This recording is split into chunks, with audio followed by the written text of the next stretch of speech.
Hello everyone, আসসালামু আলাইকুম। আজকে কথা বলবো ওরাইমোর পাওয়ার ব্যাংক নিয়ে। ওরাইমোর এই 20,000 ওয়াট বা 20,000 অ্যাম্পিয়ারের পাওয়ার ব্যাংকটি কেমন সে বিষয় নিয়ে আজকে আমি আপনাদের সামনে কথা বলবো। তো এই পাওয়ার ব্যাংকটি আমি কিনেছি আরও আজ থেকে 3 মাস আগে। আমি সাধারণত যেকোনো জিনিস একটু ব্যবহারের পরে রিভিউ দিতে পছন্দ করি, কারণ ব্যবহারের পরে জিনিসটা সার্ভিস কেমন দেয় এই জিনিসটা আগে খেয়াল করি, তারপরে আমি আপনাদের জানানোর চেষ্টা করি। তো এই পাওয়ার ব্যাংকটির ভিতরে ছিল,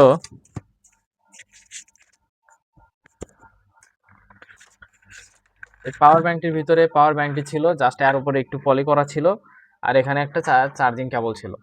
তো পাওয়ার ব্যাংকটা আমার 3 মাসের ব্যবহারে এই পাওয়ার ব্যাংকের উপরে এরকম একটা কালারের প্রলেপ দেওয়া ছিল, যেটি আসলে ওরকম করে থাকে না। এটা আস্তে আস্তে ব্যবহারে এরকম করে উঠে যায়, এমনি আপনারা দেখতে পাচ্ছেন চাপ দিলে উঠে যাচ্ছে। তো এটা তেমন কোনো সমস্যা না।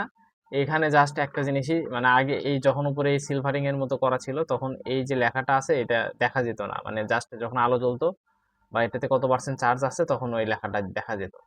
আর এটা উঠে যাওয়াতে তেমন কোনো সমস্যা নাই। কিন্তু মানে ওভারঅল এই চার্জার, মানে পাওয়ার ব্যাংকটি থেকে যে সার্ভিসটা আমি পাচ্ছি সেটা খুবই ভালো।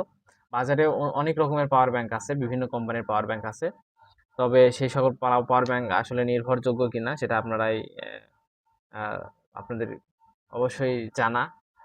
পাওয়ার ব্যাংকের ভিতরে হয়তো বা ব্যাটারি লাগায় রাখে, কিন্তু সেই তুলনায় এই ওরাইমো কোম্পানি খুবই ভালো। কিন্তু আপনারা নেওয়ার সময় যখন এই পাওয়ার ব্যাংক কিনবেন বা ওরাইমোর যে কোনো প্রোডাক্ট কিনবেন তখন অবশ্যই এই যে ওরাইমো লেখাটা এটা ভালো করে দেখে নেবেন, এবং ওরাইমোর এটা অরিজিনাল ওরাইমোর কিনা, ওরাইমোর যে সিল এটা দেওয়া আছে কিনা এই জিনিসটা আপনারা অবশ্যই খেয়াল করবেন।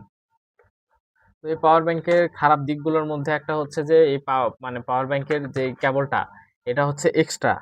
এই কারণে এই যে এই কেবলটা ওই একটু ক্যারি করা একটু ঝামেলা হয়ে যায়। আমি কেবলটা রাখছি, উঠাইয়া রাখছি। এই আমি চার্জারের কেবল দিয়ে চার্জ দিই, এই কারণে ওই কেবলটা জাস্ট তুলে রাখছি, বের করি নাই। ছোট কেবল ছিল, জাস্ট ওটা 6 ইঞ্চি বা 6 ইঞ্চির মতো হবে। তো সাথেই ছিল। আর এখানে আপনারা হচ্ছে যে ২ টি আউটপুট লাইন দেখতে পাচ্ছেন, ২ টি দিয়ে চার্জ করতে পারবেন এবং টাইপ সি চার্জার দিয়ে এই পাওয়ার ব্যাংকটিকে চার্জ করতে পারবেন।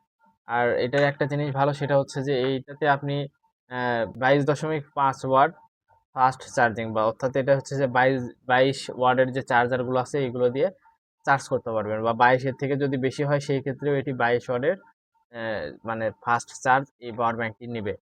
কিন্তু মানে এখানে আমি একটা জিনিস খেয়াল করে দেখেছি, আমি আমার ফোনের চার্জার দিয়ে যখন এই পাওয়ার ব্যাংকটিকে চার্জ দিতে নিচ্ছিলাম তখন খুব বেশি চার্জ মানে নিচ্ছিল না, কারণ ওটা 33 ওয়াটের চার্জার।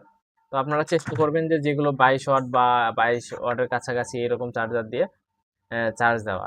আর একটা জিনিস খেয়াল করে দেখবেন যে এখানে এই চার্জারটিতে যখন এই চার্জারটিতে যখন ভালোভাবে চার্জ নেয় তখন এই চার্জারটিতে একটি সবুজ চিহ্ন আসে, যেটিতে বোঝা যায় যে এই চার্জারটা এখন ফাস্ট চার্জিং হচ্ছে। আমি আপনাদেরকে খেয়াল করে এখানে দেখে দিচ্ছি।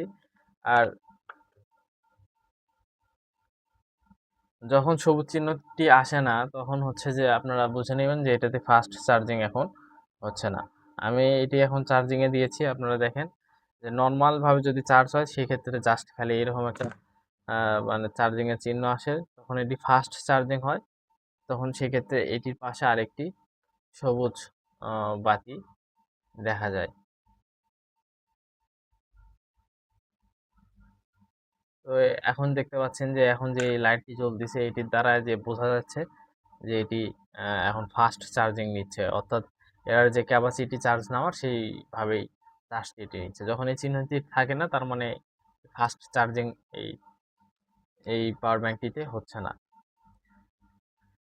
তো এই ছিল এটি প্রাইস নিয়ে যদি কথা বলি, এটি প্রাইস আমার কাছ থেকে নিয়েছিল ১৯০০ টাকা। এটি আরও একটু বেশি হতে পারে, কমও হতে পারে, মার্কেটে এগুলোর দাম একটু চেঞ্জ হতে পারে। তো আপনারা একটু দেখে তারপরে জিনিসটা নেবেন। এই ৫,০০০ অ্যাম্পিয়ার ফোনে আপনারা ৩ বার চার্জ অনায়াসে করতে পারবেন, এবং কিছুটা চার্জ এই পাওয়ার ব্যাংকেও সবসময়, মানে পাওয়ার ব্যাংকের ক্যাপাসিটির কারণে পাওয়ার ব্যাংক ধারণ করে রাখে। তো সবসময় যে আপনারা যে ২০,০০০ অ্যাম্পিয়ারই ফোনে চার্জ করতে পারবেন বিষয়টা এমন না। এখান থেকে আপনারা ১৬,০০০ মতো অথবা ১৫,০০০ মতো সার্ভিস আপনারা পেয়ে যাবেন। ধন্যবাদ সকলকে। এবং এই পাওয়ার ব্যাংকটিতে এখানে বলা আছে যে 365 দিনের ওয়ারেন্টি, অর্থাৎ 1 বছরের ওয়ারেন্টি এই পাওয়ার ব্যাংকটি আপনাকে দিয়ে থাকবে। এই 1 বছরের মধ্যে যদি কোনো সমস্যা হয় পাওয়ার ব্যাংক, তাহলে অবশ্যই এখানে আপনারা সার্ভিস ওয়ারেন্টি পাবেন।